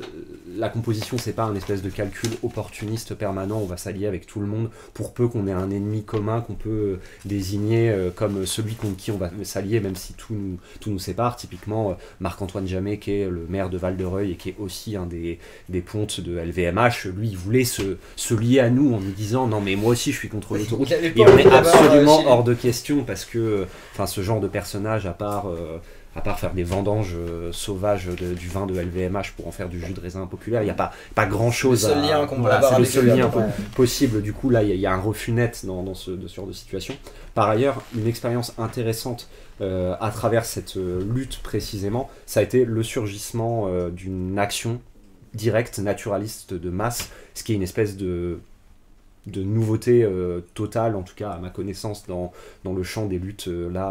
contemporaines, et où c'est quoi l'action naturaliste? Habituellement, c'est on va faire des inventaires naturalistes, on va répertorier des espèces protégées dans des espaces qui sont menacés de destruction, et à partir de ça, on va alimenter des dossiers pour faire des recours juridiques, et du coup, on est vraiment dans le registre de l'autodéfense administrative qui est bien délimité, qui a sa force propre à un certain temps de la lutte et qu'on peut pas balayer, mais qui a aussi ses limites, quoi. Et là, ce qui s'est passé, c'est que à travers la rencontre entre des naturalistes complices, la coalition de lutte locale, des gens des soulèvements, il y a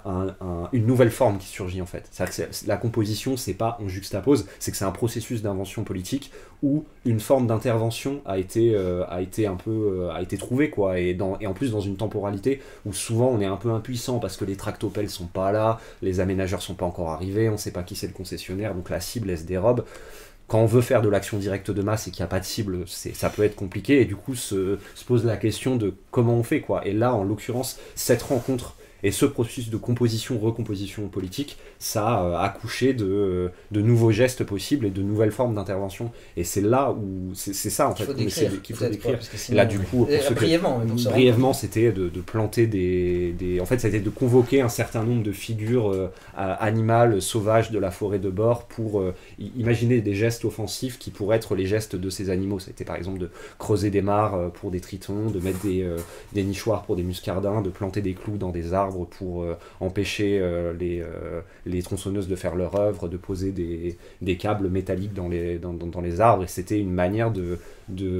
mimer une sorte de mise en défense du territoire par le territoire lui-même et par le non-humain qui le peuple, quoi. Et ça a été notre moment réarmement, parce qu'on arrêtait pas de dire il faut désarmer, on s'est dit c'est le réarmement de la forêt. C'est aussi parce que les tritons étaient protégés, comme si on avait en plus, ils pouvaient encore moins. Et du coup, il y avait autodéfense administrative et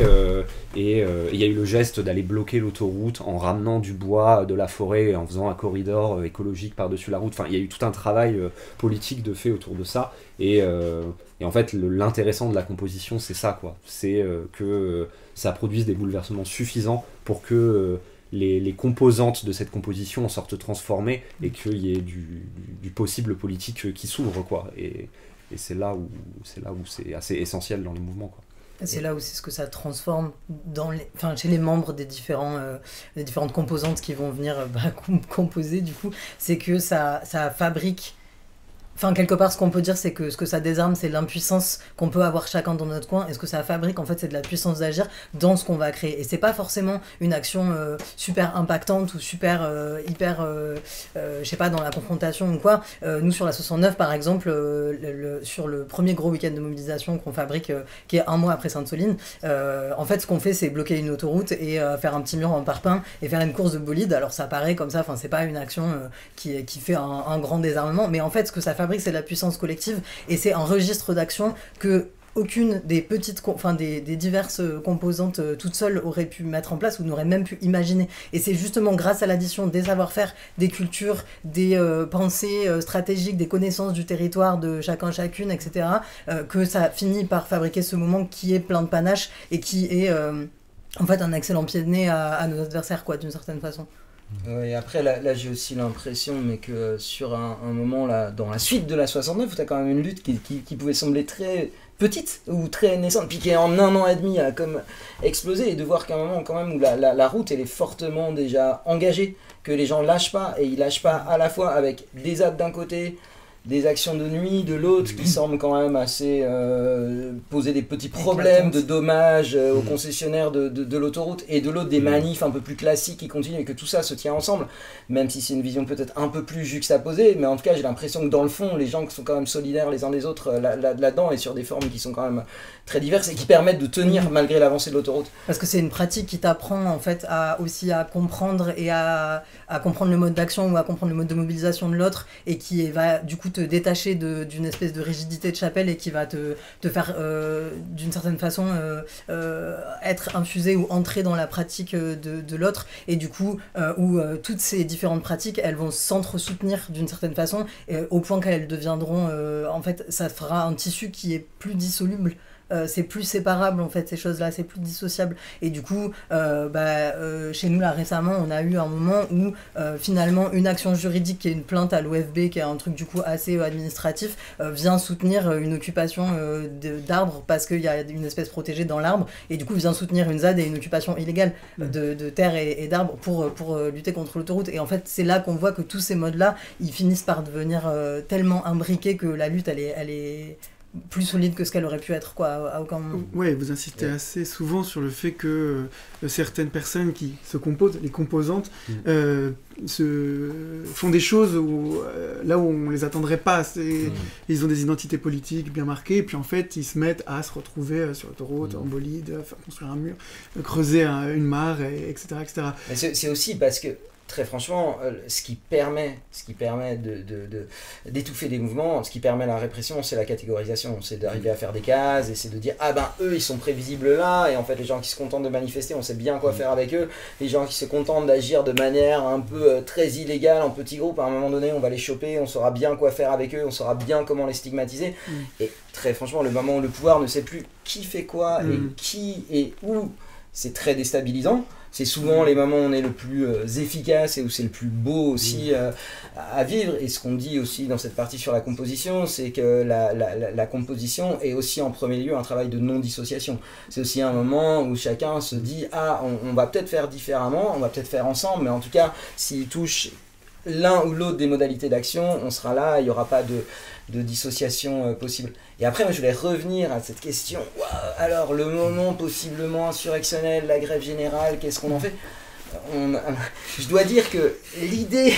que le moment de la grève générale, c'est pratique, parce que c'est un moment assez passif, où on peut se contenter de ne rien faire pour que tout se bouscule. Non, je caricature ce que tu disais. En tout cas, pris comme ça, c'est quand même largement, évidemment, mythifié, parce que toute possibilité de grève générale, de grève insurrectionnelle, et en fait c'est un moment de retrait. C'est un moment de retrait et pas un moment d'activisme. C'est ça que je ouais, mais c'est un moment très activiste, volontariste aussi, où l'ensemble des forces présentes. Mais d'ailleurs, c'est assez marrant, parce que ça revient à la question de la subsistance, mais il y a un article qu'on cite dans le bouquin là, de Gaspard Dalens, où il explique, alors peut-être qu'il le surévalue un peu, mais qu'un des enjeux de la mise en place un peu de l'agro-industrie, c'était aussi de couper les moyens de la grève générale. De tenir une grève générale. De couper les capacités de tenir une grève, ce qui est très clair pour nous en Loire-Atlantique, parce qu'il y a toute cette histoire des paysans travailleurs, ce qui se disait justement en 68 dans le moment de la grève générale, c'est que leur rôle et leur capacité à eux, c'était de venir alimenter la ville en tant que paysans, et du coup de faire tenir la commune de Nantes, de faire tenir la commune insurrectionnelle, ce qu'ils ont fait et ce qui leur est resté. Ils font toujours des banquets comme ça, ils tiennent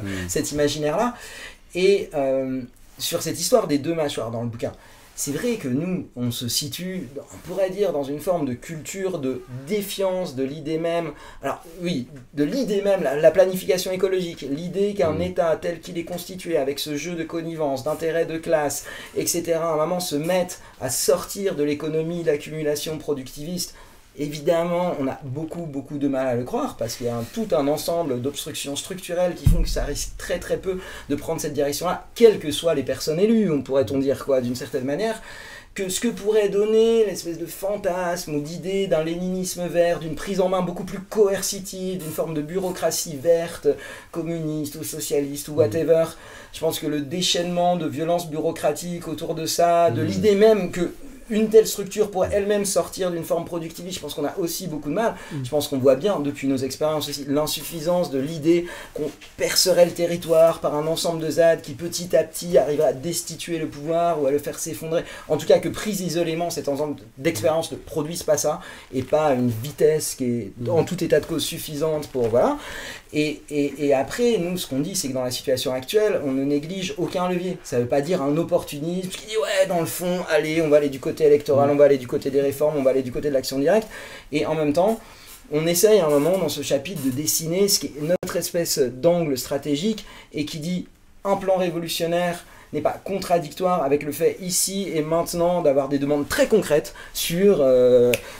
un moratoire sur les bassines, comme on pu... Enfin, je veux dire, il y a un anarcho-syndicalisme qui, à un moment où il y a une histoire de l'autonomie italienne, où les gens demandent vraiment des améliorations très matérielles, très concrètes, très immédiates de leurs conditions de travail, et le mettent pas du tout sur un plan contradictoire avec une poussée révolutionnaire. Je veux dire, aujourd'hui, le fait que nous, on s'allie avec des gens qui demandent une réforme de la PAC, parce qu'à un moment donné, ça peut modifier le rapport de force, ça résout pas la question de la dépendance des paysans et paysannes aux subsides gouvernementaux, mais en réalité, je pense que c'est pas complètement incompatible, si c'est pris dans un rapport de force général, loin de là, avec l'idée qu'à un moment il faudra un basculement des rapports de force beaucoup plus important et qui passe pas par des réformes, mais c'est vrai que nous on essaye de se tenir sur cette espèce de ligne de crête, qui est de se dire il y a des plans de réforme, de moratoire, de revendications immédiates qui passent par des concrétisations institutionnelles et sur lesquelles on peut pousser ou accompagner en tout cas des gens avec lesquels on lutte, même si c'est peut-être pas nous depuis les soulèvements de la terre qui les mettront en œuvre concrètement. Et en même temps, nous on se tient dans cette nécessité effectivement de porter des coups et de former un ensemble de contre-pouvoirs, d'assises matérielles qui pour le coup sont pas que alimentaires, quoi. Avoir un ensemble de lieux, avoir un ensemble de commissions, de ressources, de comités à travers le pays, c'est quelle que soit la gueule que prendrait un moment insurrectionnel ou un moment de basculement du rapport de force, à un moment on sait que ce moment-là il sera pas possible et il pourra pas être porté en notre faveur s'il n'y a pas un ensemble d'institutions minoritaires, d'institutions mineures, de contre-pouvoirs qui sont constitués, qui sont là et d'habitude de donner des coups, d'habitude d'œuvrer ensemble. Et effectivement, sur le bouquin, on ne va pas jusqu'à s'avancer, enfin dans le cadre du bouquin, sur ce que va être ce moment-là. Et comment... Et il y avait un autre aspect, je pense, dans la question aussi, qui touche vraiment à la question de construire une organisation, bâtir une organisation révolutionnaire, et surtout comment bâtir une organisation révolutionnaire massive, conséquente, avec ses ramifications, son ancrage un peu partout, et comment conjurer le fait que cette visibilité même qui est propre au travail d'organisation et qu'on ne peut pas éviter, sauf à retomber dans des formes groupusculaires, affinitaires, avec une espèce de micro-politique permanente dont on a connu un peu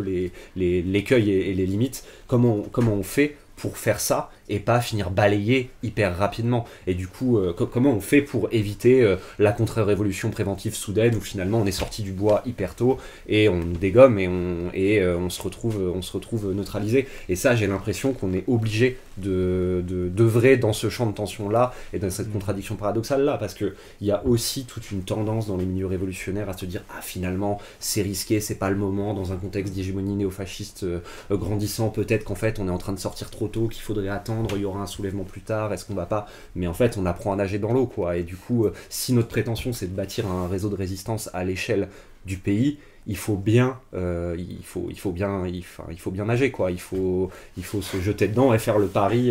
le pari de surgir, de porter des actions directes de masse, parce que c'est à travers ces processus que l'organisation se compose, quoi. Et il n'y aura pas de construction d'espèce d'organisation un peu invisible en retrait qui surgit pas et qui ne se manifeste pas, et ça c'est... Non, mais pour autant tu pourrais te dire, par exemple, à un moment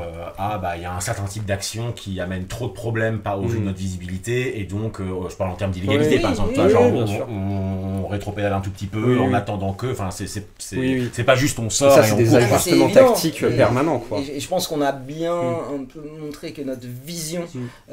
du rapport à ce qu'est, on pourrait dire, la montée en puissance d'un mouvement, pas juste nous, les soulèvements de la Terre, quoi, d'une espèce de forme plus large, c'est pas une espèce d'escalade, encore moins une escalade de la confrontation qui est linéaire. À un moment, tenir ce rapport de force, c'est arriver effectivement à faire des esquives, à redescendre à des courses moments, de voiture, etc. Voilà, et c'est évident qu'il faut tenir là-dessus, mais c'est marrant parce que c'est vrai qu'on est... Alors, on est de générations assez différentes. On avait vu à un moment, on avait discuté en échangeant là, sur l'entretien, sur la question de la transmission. Dans un mouvement commun, il y a un cumul des expériences. Et c'est vrai qu'une chose qui est assez classe là, dans cette histoire des soulèvements de la Terre, c'est que de fait, en mettant ensemble des paysans, des gens qui venaient d'expériences territoriales, qui ont de 20 à 80 balais, des gens qui sortaient du mouvement climat, c'est que d'emblée, tu as des gens qui, c'est pas juste une génération spontanée comme ça, des gens se passent des expériences et s'en inspirent. Et qu'est-ce que je voulais dire sur cette histoire de cumul d'expériences ?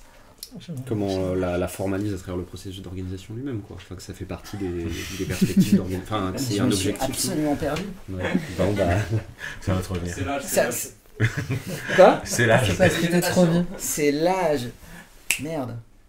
C'était pas du tout riche en fait.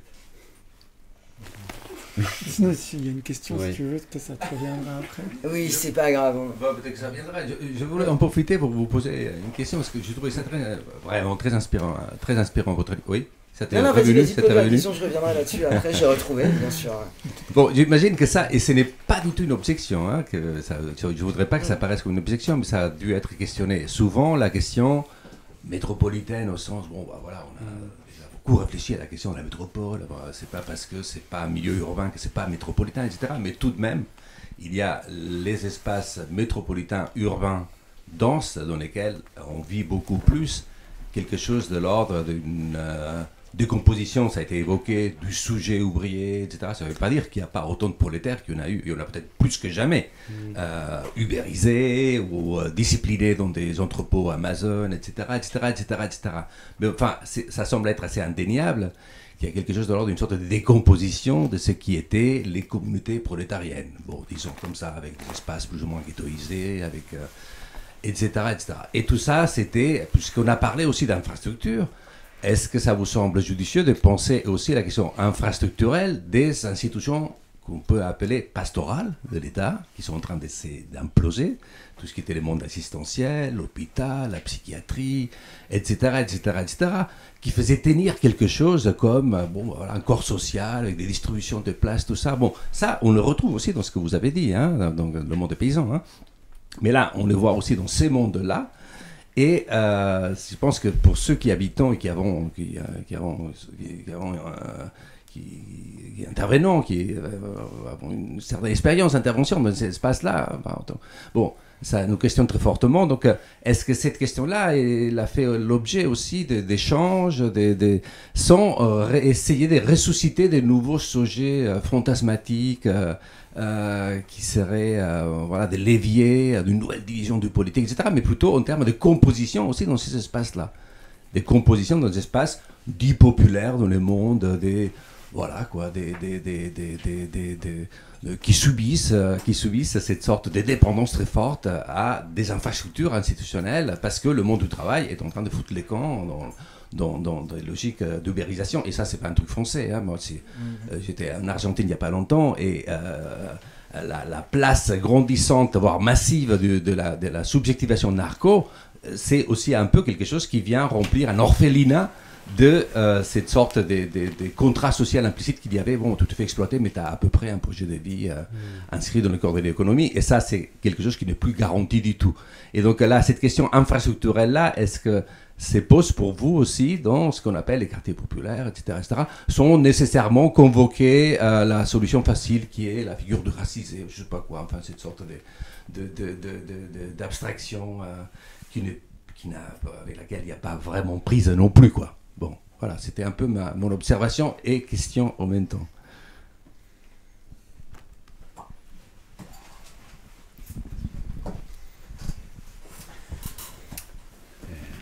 Comment l'apprendre? Ouais. Il y a des comités locaux, bien sûr, en Ile-de-France, etc. Mais est-ce que leur prisme ne demeure pas de ces comités locaux franciliens l'action de l'écologie urbaine et moins de qu'est-ce qu'on fait avec la décomposition des communautés populaires, quoi. Et donc comment on fait exister quelque chose qui est source aussi des compositions d'autres choses avec l'affaissement des médiations historiques sont les syndicats, les partis, etc. Mais on compose aussi peut-être avec des syndicats, certaines formes syndicales. Ce qu'on peut dire, ce qui est sûr, c'est que l'époque dans laquelle on est, elle fait suite à un espèce d'assaut néolibéral débridé pour faire imploser ce qu'était la société, le corps social, avec un espèce de travail d'ingénierie sociale de gens qui pensent que la société n'existe pas, qu'il faut la piétiner pour qu'il reste plus qu'une espèce de cohorte d'atomes un peu séparés les uns des autres et isolés, et que tout ce qui faisait le lien entre tout ça et tout ce qui faisait qu'on était à peu près à l'abri à certains endroits, même si c'était pas toujours hyper chouette non plus de ce côté-là, mais tout ce qui faisait qu'on était à l'abri du marché n'existe plus, et c'est à peu près évident qu'on est obligé de prendre en charge cette question-là dans nos organisations. On va pas s'inventer des capacités d'intervention et de recomposition de communautés populaires denses et fortes dans des quartiers populaires où de fait on n'est pas, et c'est sans doute une limite du mouvement, mais c'est comme ça, et je pense que là-dessus on n'a pas grand-chose à dire, et que je sais pas ce qu'on pourrait énoncer collectivement là-dessus. Je pense que ce qu'on peut dire, c'est que ça, c'est des choses qu'on affronte aussi en interne de l'organisation, à savoir que les pathologies contemporaines qui sont liées à l'effondrement des communautés, évidemment que nous aussi, on est traversé par ça, que c'est des obstacles à la possibilité de bâtir une organisation forte, conséquente, et surtout une organisation qui dure, et où on s'abîme pas le corps, l'âme, et du coup, c'est des choses qui nous mettent en tension parce que on n'est pas extérieur à ces choses-là, mais on essaie en tout cas, en posant la question de rapport de soins et d'attention les uns aux autres à l'intérieur de l'organisation, de à minima se poser la question de comment on bâtit cette communauté de lutte dans une situation où on sait qu'il y a à peu près plus aucune institution assurantielle solide sur laquelle se reposer en dernière instance quand ça fonctionne plus, quoi. Enfin, après, moi je crois que je vais donner deux exemples. En fait, on dit qu'on a un mouvement d'occupation, et c'est vrai que le fait, moi j'étais très inspiré à un moment donné dans ma vie par le côté, vous voyez les mouvements d'occupation anglais, là, les road protests qui ont mis fin au programme routier anglais par une démultiplication d'occupations de forêts où les gens vivaient dans les arbres, dans les tunnels et dans les forêts. Et puis du coup, le moment de la lutte, c'était pas juste une manif, c'était juste une action. En fait, c'était le quotidien. Et le quotidien, lutter, ça voulait dire aussi penser une communauté quotidienne de vie, quoi, en fait, et des liens nouveaux, et retrouver ce sens-là. Je pense que c'est ce qui a beaucoup aussi été un peu inspirant, excitant autour de l'expérience des ZAD. Moi je l'ai beaucoup connu autour de la ZAD de Notre-Dame-des-Landes, car à un moment donné les gens ils venaient autant contre l'aéroport que pour défendre ce qui se crée comme possibilité de la commune révolutionnaire, d'un réapprentissage de forme, on pourrait dire autant de démocratie directe que de production autonome, que de liens autonomes, y compris face à la justice, par rapport à la justice, etc. Il y a un ensemble de choses qui à un moment donné, dans le moment de la lutte, retissent un ensemble de communautés, de liens de solidarité possibles, et qu'on pourrait se dire que la lutte c'est encore le meilleur ferment possible de ça, surtout quand c'est une lutte qui s'accompagne de l'occupation d'un territoire et qui substitue au ravage qui devrait être fait une autre forme de vie. Et c'est vrai que on a beaucoup d'expériences rurales sur lesquelles on est. Après, il y a eu de très inspirant dans les rencontres au début des soulèvements de la terre. Ça a été le quartier occupé des Lentillères à Dijon, où il y a une ZAD en ville de 10 hectares, où en fait la lutte à la base pour protéger les terres maraîchères, au début c'est les gens veulent mettre en place des jardins pour empêcher un projet de bétonisation de quartier. Puis petit à petit, en partant d'un jardin occupé, en réalité, il y a d'autres hectares qui sont pris, il y a des exilés qui arrivent, il y a des gens qui habitent la ville qui se mettent à vivre dedans, il y a des gens qui reprennent des maisons, il y a des gens qui sont soumis à la demande d'asile, à la possibilité et tout d'un coup, il y a un tissu d'entraide qui se passe pas simplement sur le fait que les gens cultivent des légumes, mais qui se construisent des moyens d'habiter ensemble, qu'ils arrivent ensemble à se substituer à la dégradation d'institutions, y compris de soins, d'accompagnement, et à s'entraider là-dessus, et tout d'un coup, il y a un tissu de vie et aussi un espace de liberté liberté en ville, qui est pas juste pris par les normes, par l'interdiction de la fête, et qui tout d'un coup devient magique, non plus pour les légumes, et non plus seulement pour les terres qui ont été protégées, mais beaucoup parce que à travers le point de départ de la sauvegarde de ces terres maraîchères, en fait, ce qui est absolument passionnant, c'est qu'il y a une forme de communauté qui est hyper inspirante, qui est assez exemplaire, avec des gens d'une hétérogénéité qui est assez incroyable et qui en même temps arrive à rester soudé et à l'emporter, à maintenir le quartier, et au-delà de la lutte, au moment où le projet est abandonné, à se dire ça veut dire quoi un quartier autonome qui dure dans une ville. Bon, ça c'est un exemple, je pourrais le dupliquer à l'exemple des Vettes, qui est d'ailleurs pas loin de Dijon, où tu as des jardins populaires et pour le coup c'était pas un truc militant autogéré, c'était juste à des générations de gens qui arrivent de parcours de migration d'autres pays, qui sont dans des bars HLM, qui ont ces espaces-là au pied des bars HLM et qui à un moment font l'autogestion, c'est-à-dire prennent ces bouts de parcelles eux-mêmes et se mettent à les entretenir et à tisser des liens de quartier qui sont assez incroyables à travers ça. En tout cas, ce qui est sûr, c'est que je pense qu'on fait le deuil de la possibilité du rétablissement d'un pouvoir pastoral bienveillant de gauche qui réinstaurait un nouveau dispositif de protection sociale. Enfin, ça, c'est une possibilité dont on peine à imaginer les contours vu la situation, quoi. Et du coup, ce travail-là, il se situera du côté de communauté de lutte et pas d'une énième interpellation du retour de ces formes-là, quoi. Moi, j'avais encore une ou deux autres questions. Ouais. Puis... Non, non, mais en lisant le livre, j'ai pas été surpris, mais j'ai remarqué que vous parliez jamais de la démocratie dans le livre. Enfin, c'est pas évoqué. Et c'est un concept qui est hyper chiant, c'est un concept ambigu, quoi. On voit bien qu'on peut utiliser ce concept-là d'une manière tout à fait, on va dire, de notre bord, mais c'est aussi le plus souvent quand même un dispositif qui est utilisé par les ennemis, en fait. Et parce qu'en fait, quand on part de votre présupposé, qui est le nôtre, et je pense de tous les gens ici, à savoir qu'il ne faut pas délier la pensée de l'action, en gros quelque chose qui paraît, enfin le passage que je disais tout à l'heure, quelque chose qui nous tue, quelque chose qui nous paraît, il n'y a aucune raison de ne pas agir contre. À partir du moment où on présuppose ça, on agit selon ce critère-là, en fait toute la mythologie de la démocratie représentative, elle virevolte immédiatement, quoi, parce que d'un seul coup il n'y a plus de débat, enfin il peut y avoir des débats, mais en fait il n'y a plus que des conflictualités, enfin d'un seul coup il y a de la guerre, quoi. C'est-à-dire qu'il n'y a plus d'espèce d'état stable où on va discuter avec Monsanto de s'il ne faudrait pas ceci, cela, quoi. Et moi, j'ai pensé à ça parce que j'ai l'impression que ça a déjà été utilisé contre vous de manière assez fine. C'est-à-dire qu'au moment de la dissolution, alors c'est vraiment une impression, ça se trouve je me trompe, mais j'ai l'impression que ce qui a permis à Darmanin de relancer la dissolution, c'est l'action contre voilà, exactement. Et pourquoi ? Parce que les salades, d'un seul coup, quand tu voyais le truc comme il était médiatisé, c'est-à-dire que autant avant, bon alors on fait des trucs contre le béton, contre le machin, contre les magazines, à peu près tout le monde, on va dire une espèce d'opinion publique générale pour y être favorable, ou l'est. Et là d'un seul coup, le narratif qui a été produit, c'était ah regardez, ils sont allés défoncer les cultures de maraîchers, etc. Et là d'un seul coup l'action qui se pose, c'est mais c'est pas possible que 200 personnes ou 100 ou 50 ou 10 ou même 2000 décrètent de ce qui a le droit d'être produit ou non. C'est absolument intolérable du point de vue d'un pouvoir représentatif et démocratique. Et j'ai l'impression que, je dis pas du tout que c'était un faux pas d'avoir fait ça, mais en fait, c'est là, en tout cas, c'est la brèche et la narration, j'ai l'impression qu'il leur a permis à ce moment-là de reprendre le dessus sur l'espèce d'éthos démocratique dominant, quoi. C'est-à-dire que d'un seul coup, quand tu demandes à quelqu'un, est-ce que tu penses que 50 personnes des soulèvements de la Terre ont le droit d'aller défoncer des maraîchers, le travail des gens, tu me diras, ah bah non, quand même pas. Et là, du coup, tu retombes dans la nécessité de la représentation, de machin. Ah bah, donc, il faudrait peut-être plutôt être élu pour savoir si... je sais pas, encore une fois, c'est pas très clair ce que je dis, mais j'ai l'impression qu'il y a un nœud là-dedans qui est hyper...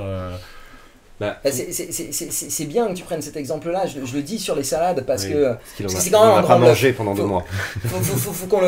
Personne n'aurait jamais mangé ces salades, et je l'explique en 2 minutes, parce que tout le monde n'a peut-être pas vécu cet épisode-là. Effectivement, c'est une action où on est avec nos camarades paysannes de Saint-Colomban, dans le Sud-Loire, ils nous disent, et c'est la 4e action qu'on mène avec elle et eux, que leur bocage est en train de dévorer, les fermes de disparaître, parce que c'est non pas ces paysans, ni même ces agriculteurs qui font des maraîchages, mais c'est des espèces de méga entreprises de mâches et de muguets sous serre, chauffés en partie, plastique, intrants, etc. Enfin, je veux dire, le modèle agricole est à peu près ce que tu fais de pire, et c'est pas une ferme, c'est pas un agriculteur, c'est une entreprise avec de nombreux salariés, vraiment dans des conditions de merde, etc. Et à un moment, ces paysans, paysannes nous disent, bah là, il faut qu'on arrive à dénoncer ça, et c'est vrai, c'est sensible, et quand on fait une action qui à un moment est pas évidente, enfin je veux dire, pour que les gens à un moment arrivent à se dire au début des années 2000 que c'était bien et nécessaire d'aller arracher des pieds de maïs, c'était pas évident, il y avait tout un discours à construire pour que ça puisse être appuyé, légitimé, d'aller arracher des champs de maïs. Et là effectivement à un moment on produit une action qui vient interroger un truc où l'image est pas évidente, parce que tu vois des gens en train d'arracher des salades. Bon, il se trouve que ces salades étaient des salades d'expérimentation pour une accoutumance aux pesticides chez des gens qui ne sont pas des agriculteurs, et à un moment effectivement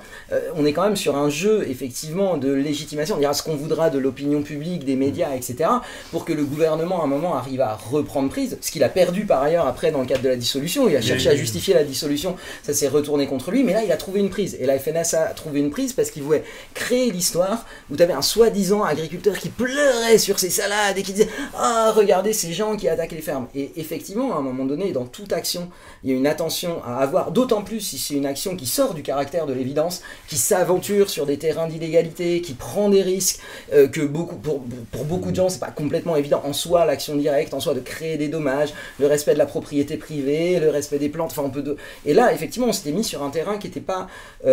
du tout évident. C'est assez marrant en plus de parler de démocratie sur ce plan-là, parce que ce qui se passe après, c'est que en fait, si la dissolution arrive quelques jours après, et on le sait aujourd'hui, c'est parce que tu as